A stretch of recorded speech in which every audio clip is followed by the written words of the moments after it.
යථාර්ථය. මේක තේරුම් ගන්න හොඳ කල්යාණ මිත්‍රයෝ ඉන්න ඕන. අපේ බෝධිසත්වයන්ට අන්තිමේට සසර කලකිරුණේ මොනා දැකලාද? සතර පෙර නිමිති දැකලා නෙමෙයි. ලෙඩෙක්, මහල්ලේ, මලමිනියා ඇවිදිරුවා. උයන් කෙලියට යනකොට චන්නැමතිත් එක්කනේ දකින්නවා පින්නතුනි මේ ලෙඩෙක් ඉන්නවා. චන්නගෙන් අහනවා කවුද? චන්න මොකද්ද කියන්නේ? ඔය තමයි අපිට වෙන්න තියෙන දේ. මේක තේරුම් ගන්න මේ ජීවිතේ දවසින් දවස මොකේටද ඔය තල්ලු වෙන්නේ? ජරාවට නෙමෙයි, ව්‍යාධියට නෙමෙයි.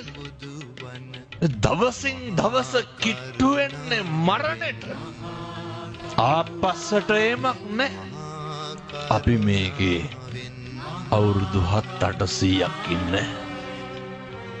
බණ කියනකොට මං මැරෙන්නත් පුළුවන්.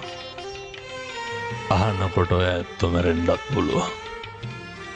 චන්න තමයි පෙන්වන්නේ මේක තමයි ස්වභාවය කියලා. අපිට චන්නලා ඉන්න ඕන නැද්ද?